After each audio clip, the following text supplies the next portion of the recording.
Hello everyone, my name is El Parnaso and I just made top 8 at the South American Championship with Jamie Fiensmith, clean Jamie Fiensmith. So don't forget to leave a like, subscribe and share the channel with your people so we can grow. Now let's talk about the deck. So obviously we maximize still the Jamie names. So you play 3 of each kind because having them in your hand since the beginning gives you a lot of push, either going first or going seconds against basically all the decks in the format. And if you get the Kultum meets against your Capsi Yami way, the best way to replace it is to have the names of the Yamis already in your hand, so you can focus on the other 2 synchros. So maximize all the Yami names. Now we go for the cards that are not Yamis as starters. The Fiensmith cards, again, the minimum that you need to play in order to push for Caesar or Desiree plays, or both of them, because this is a Yami deck and what you want is the Yamis. And because of the greatest bridge of all time, we go back for the last starters for the Sky Striker cards. So there's nothing to talk about it. You'd rather have an extender like Hornetrons than a second Fiensmith target or whatever. So the good thing about this is that we have in total 17 starters in a 40 card deck. Basically the half of our deck is one way to play the game, and by the cost of only 3 bricks to complete the 20 card package in a 40 card deck, which are the surprise and the 2 field spells. The quality of these bricks is something that I will never overemphasize enough, because even when you draw it and it may suck, this card will push you in a format when people destroy a lot of your cards. This one will be an extender in a lot of different scenarios with different combinations of your starters. And the surprise is always a starter when you have access to Yami names. So even though they need to be considered bricks, the quality of them is just so high that the deck is worth to try and worth to play, as you can see, even at the highest level of competition. So now for what I like to call the jokers. This is the crossout, the talents, and the call vibe. Like having for one of the biggest weaknesses of this deck is Muncharmi Fuwalos. So you need to respect the fact that you are available to put cards to actually replace them. And the talents, even though it can replace itself with the Fuwa, is a very good card in this format, either going first or second. So it's worth to be put in there. And at last, the other non-engine cards: 1 Ogre, 2 Bell, 3 Fuwas, 3 Ashes, 3 Imperm, 3 Dominus, all as the hand traps, and 2 Forbidden Droplets, because you need to respect the fact that your biggest weaknesses are the Kultum Arrest, Kultum B2B, and the Doom Seed Rastrius. And these board breakers guarantees to deal with it through the negation that they may leave on the board. In the Kultum case, the Salem, and in the Doom Sea matchup, either the Ethereum or the Barudras. So this is why we decided to put these as board breakers too in the main deck. For a total of 40 cards, I will give, as I told you, more and deeper explanation of the deck, because I am preparing an actual masterclass and a lot of whole things that you need to stay tuned in order to, be aware of it. So, share the channel and let it grow.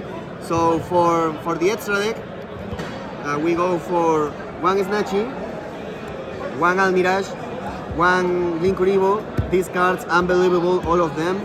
Even though these 2 kinda don't work by its effects when you push, the fact that the versatility that they give you to generate a Link 1 on the board is more than enough just to put these cards always. This card is the GOAT.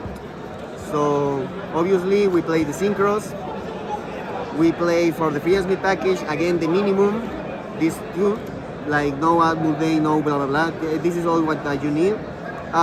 You can make the debate to take the Desiree, but the utility behind the Desiree is something that is hard to replace, because then you need to justify a card that can be more worth in your extra deck than the actual Desiree.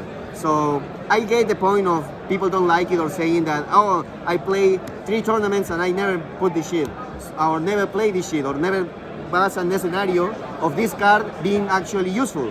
but that's not the point at the end of the day. The point is to have utility and take the most advantage of your extra deck as you can. And there is no better replacement when it comes to that for the Desire. Therefore you play it. And then obviously we play the Sky Striker package. Again, this is a different deck than the clean Yami Asamina. In a clean Yami Asamina with 3 capsies, you don't play this shit, okay? You break it.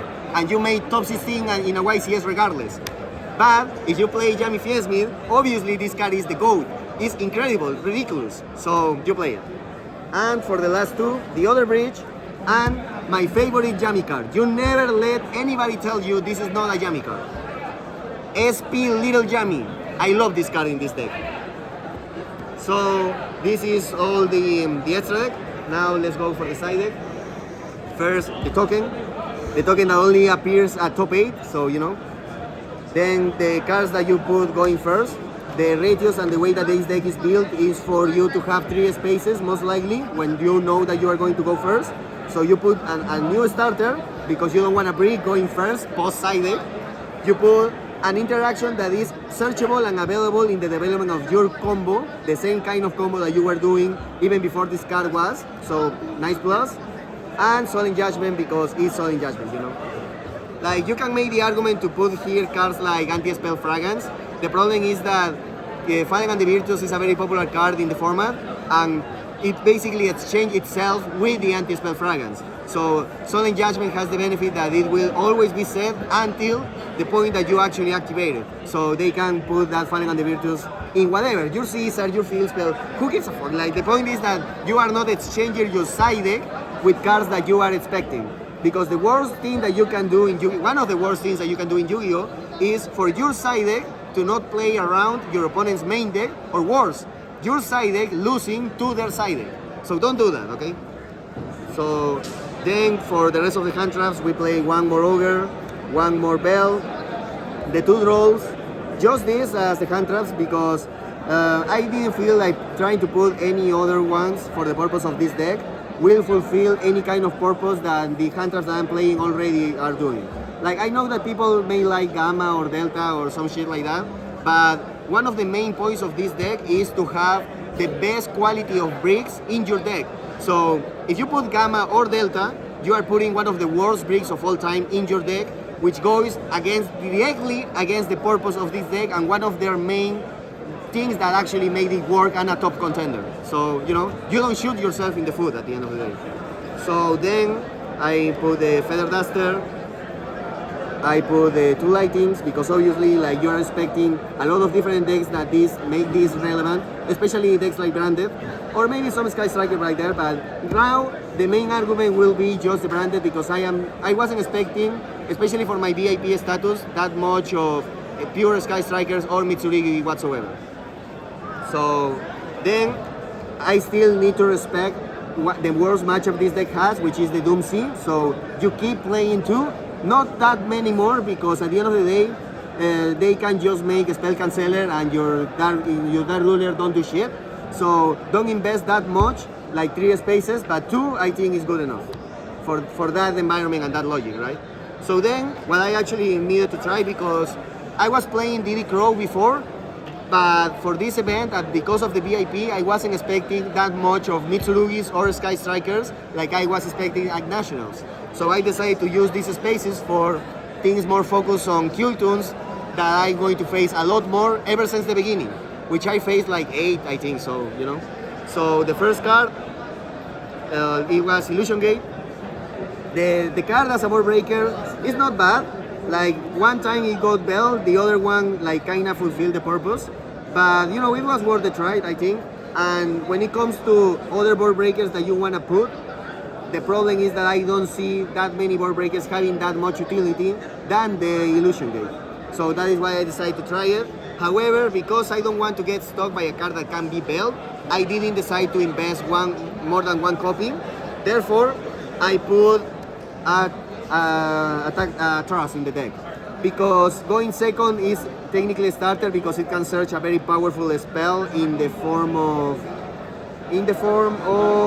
let me go on the track. So that's very strong too, but it has the versatility of adding you the Illusion Gates, the Talents, the Duster, blah blah blah. Yeah, you see my point.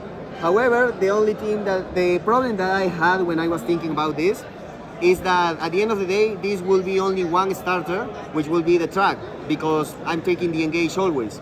So I didn't like the idea of this card just having one option and one option only for the purpose of starting to play the game. So the last card that I decided to put in my side deck was Obedience School. A lot of the decks right now are taking your monsters as an equip, destroying your monster, banishing your monsters, whatsoever. So you have different ways to push with your cards, for example, defensive cards, that after the push won't be on the board anymore because they don't want you to make Camellia, for example. So that is why the Obedience can shine, because you can push with non-Yami cards or with few Yami cards, and then because there is no Nibiru in the format, there's a few things that they can do after they push to try to avoid the Obedience School to give you the game. So this helps you also for consistency when you decide for going second, because now you have another starter in the matches that you decide to put this card, right? And whenever you do it, you have technically two of them, with the trust being two different ways to play the game.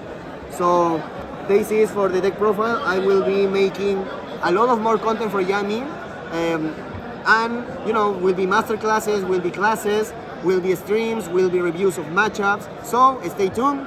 Don't forget to leave a like, don't forget to subscribe, and to share the channel. Bye bye.